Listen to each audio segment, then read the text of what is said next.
Hi, sorry about that. Um, so what happened was filming the last video is you fell down in the garden. Um, yeah, so I had to move you around. Um, and because I don't know how to edit things, I'm gonna have to put this as a part one and part two video. I apologize. I'm so sorry. Um, again, anyone who knows how to do editing or because I'm on a budget, so I'm gonna have to make sure I'm careful about what I spend my money on. Let me put my hair in a tie. So sorry, I was getting into what the difference was between um, being a Gen Xer and learning how to be self-reliant and take care of ourselves and independent, and then going from all that right up through holding down a mainstream job. I worked in for well over what at least a total of I must be at least 30 years in communications companies. I used to work for Sprint cell phone in the U.S., but I worked here in Canada, and then because we had a call center, and then I worked for another um, um, communications company. I can't name it because I guess I could get in trouble for that. I don't know. Um, and working in overdue accounts department in there, and I worked there for well over 10 years. And um, so I did what I had to do. Um, in the beginning, I raised my kids on my own, and then my youngest daughter, her father and I got together in 2000 and actually 1999, I think, or 2000, because she was born in 2001.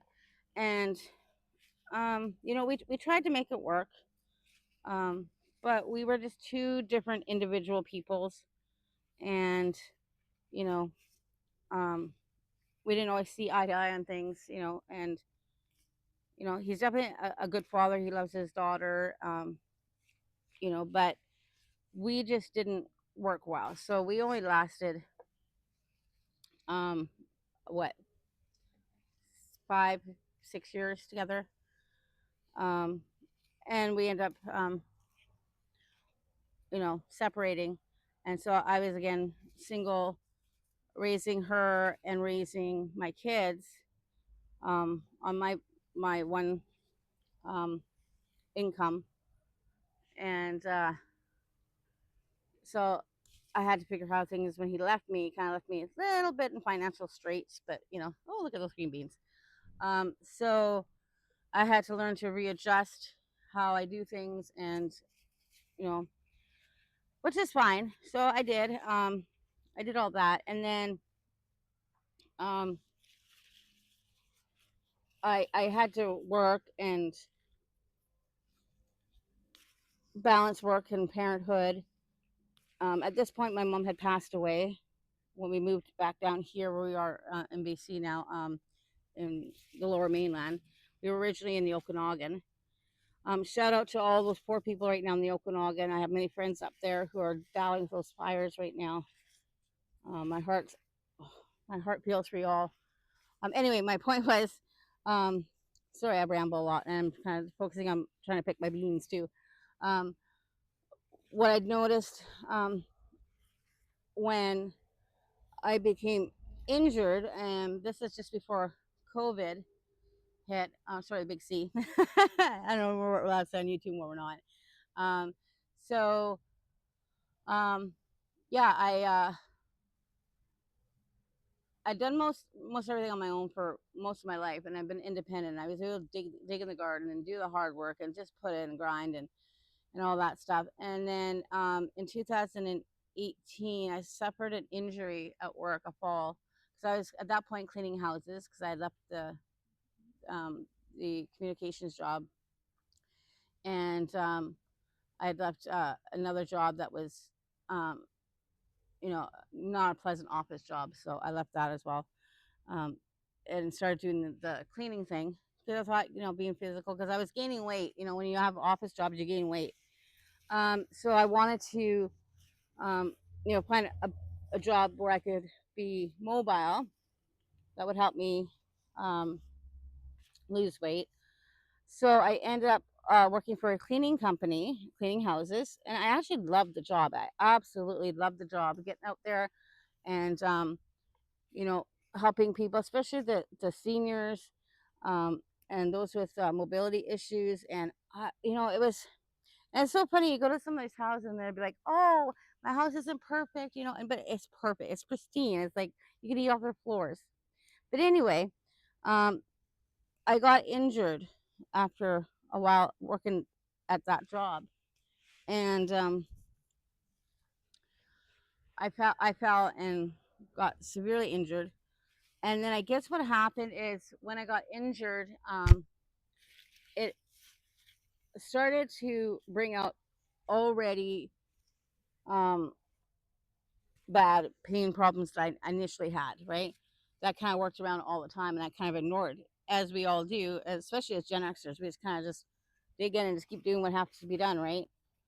Um, and so, yeah, I just kind of moved along in the world of, you know, thinking, okay, I'll get healed and then I'll be able to go back to being, you know, good again. I'm going to move my chair. You don't have to move because last time I tried to move you, guess what? You got knocked down. Um, so yeah, I thought that it'd be quick and easy, you know, a little bit of healing, and I'd be back at it and working full time again. So, but that didn't happen. And then I went through physiotherapy, through all that stuff, as you would when you're in pain.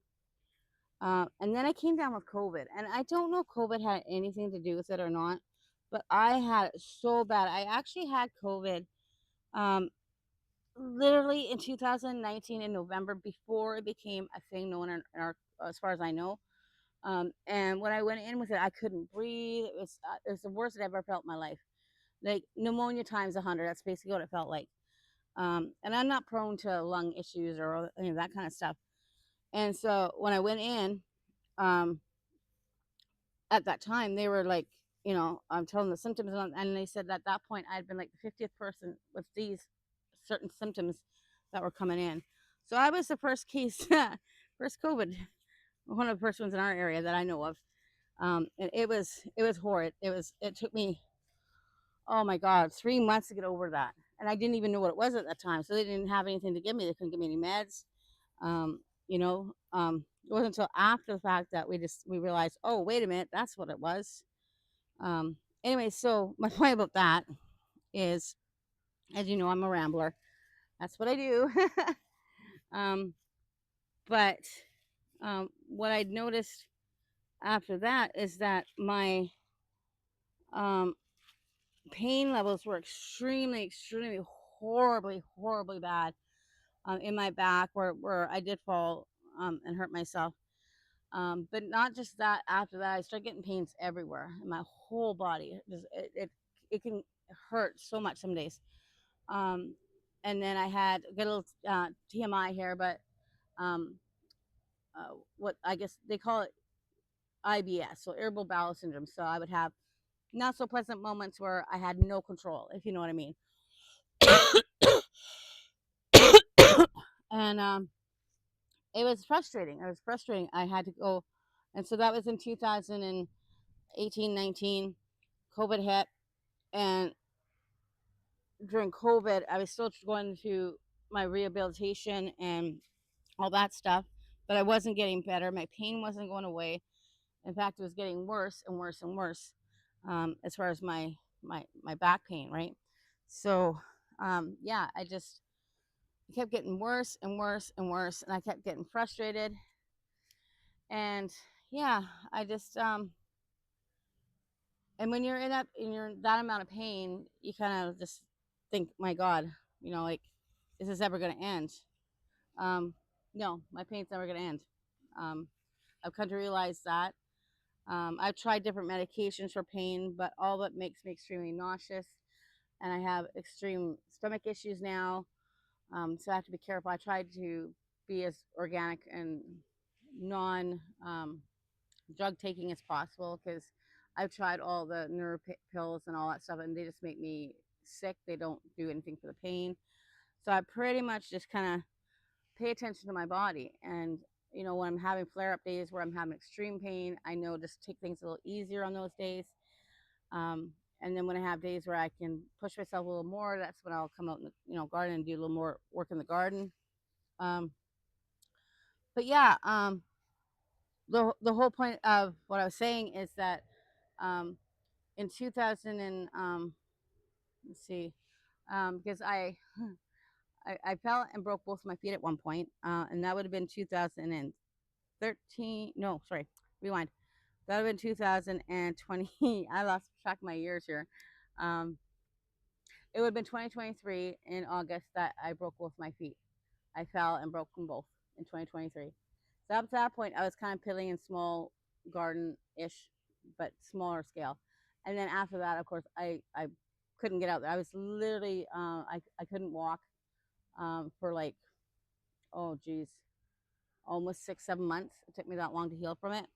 And then I also ended up having with the pain that I get in my back, sometimes it can cause paralysis. So that happened too in 2023. I went to lay down on a patch of grass. When you're a kid and you're like, oh, let's lay on the grass because it feels so great. And I'm thinking, oh, this is great. We're out at an event, so I thought it'd be nice, a rodeo. And so I wanted to go under the shade and just be like, let's relax. And then I couldn't get up. I couldn't get up. I couldn't move. And it was so painful, so excruciating. I lost all feeling in my legs. Um, and then, yeah, so that happened a couple times in 2023. And then I broke my feet. So all of 2023 was a write off for me. And that's when I realized, disabilities suck, movement disabilities really suck. And so I went through a dark period where, obviously being housebound in the house all the time. I'm going to kind of take you and move you around here a bit. I'm going to move me around first and then I'm going to move you around, but you can still kind of hear me. Um, but yeah, so um, I um, sorry, I kind of lost my train of thought there. So yeah, I kind of went into a dark hole when you're sitting at home all day um, by yourself for six months, literally 6 months. Although I wasn't by myself, I had my husband at this point, and I have to say you saw him in the first video for this part, and he really was an amazing man, but he works a full-time job, so he can't do everything, right? Um, but anyway, so I don't think I have anything over here to pick. Oh, I might have to move you guys around later on and go somewhere else.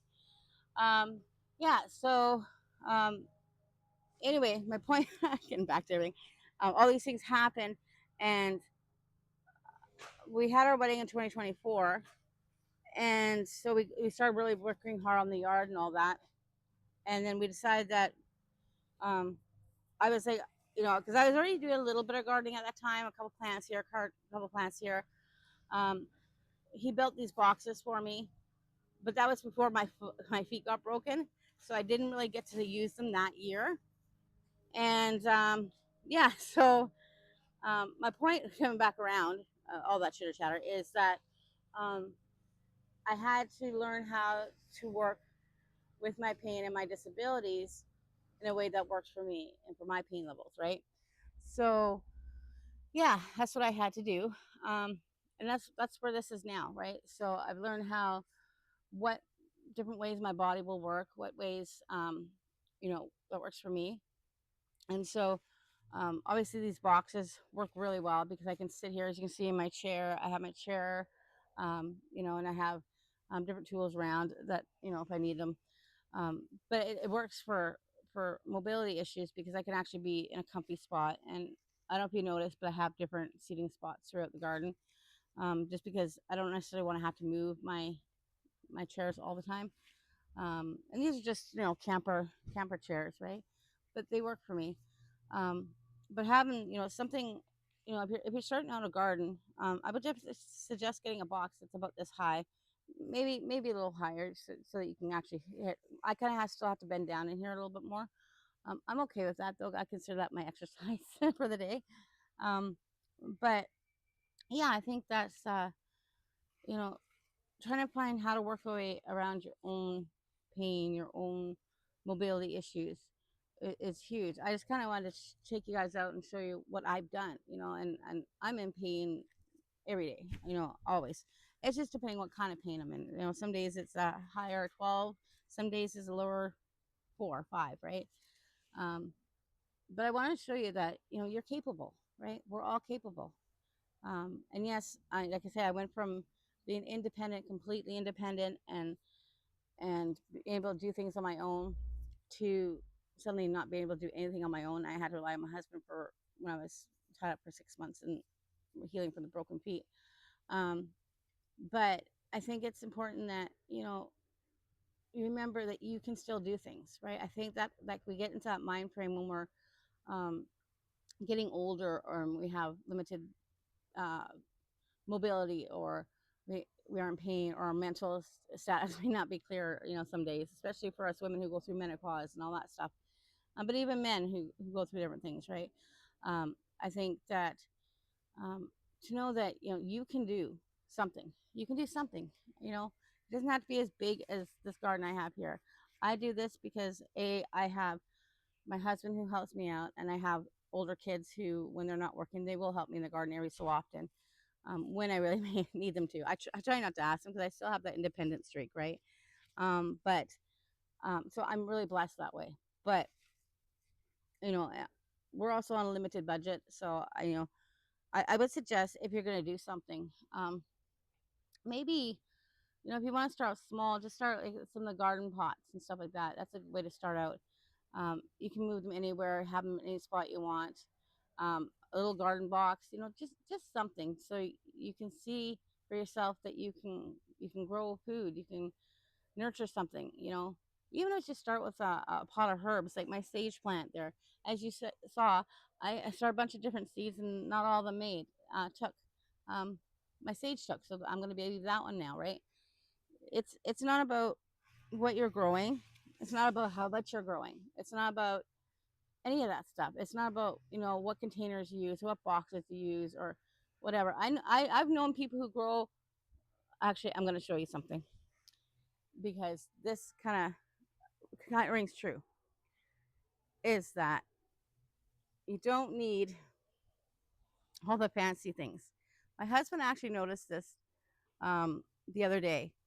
Um, is that everyone's always wanting to have the proper containers, the proper bins, and all this stuff. Don't mind my messy yard. See, the good, the bad, and the ugly. As I said, we don't hide anything here. I'm taking you over to my ugly station right now. This is my dead zone potting station. This is because I have to revamp all this, but I haven't had days where I've been feeling very good, so I've kind of been fighting the flu. But what I'm going to show you is, do you see that down there? Let me see if you can see it. Over here. Here he goes. You see that? You see that one? That one is growing by itself in a cardboard box. It's in a cardboard box. Literally, all it was a bunch of weeds that were thrown in to one box, and I hadn't dealt with it. And look at it. It's growing by. It's never been watered. It's never been fertilized. It's never had anything done to it. It just literally went there and did that. So what I'm trying to say is, you don't have to have big and fancy. Cardboard box works, right? People grow in bags. People grow in containers. As you can see, I have lots of different containers, um, but they don't have to all be like that, right? Just start small. Do one thing. There's magic in the garden. There really is. Um, when you really take a moment and you look at everything and you watch how these things grow that you planted, even one little seed, even something like the peppers, the one little seed that you planted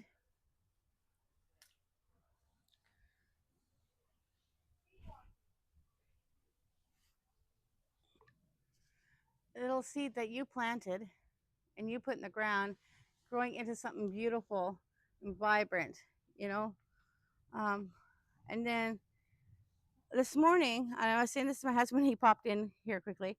Um, I was watching the the bees in amongst the flower petals and stuff like that as they're pollinating everything for me. And the bees, they're beautiful, aren't they? We love our bees. Um, but I noticed the bees, and then suddenly I realized how fortunate are we to have these beautiful creatures that come along and just boop, boop, boop, boop, boop, you know. And if you take care of them, they'll help take care of you because they pollinate everything that needs to be pollinated, right? And what a magical thing that is, right? And then I was sitting here at this plant here, and a hummingbird, a pretty little hummingbird came in, and she just started like do do do do do. And I say she because she was the duller brown one, so it's usually the females. And she was like do do do, but then she came up to me, and she like literally right in my face, just looking at me, and then went back to the plant. That's magical, isn't it? That's magical. Well, that this beautiful little creature, took time out of its busy day because I'm sure it's not, got things to do, time to kill. Um, but it took a few minutes out of its day to stop and look at me and reflect with me, you know?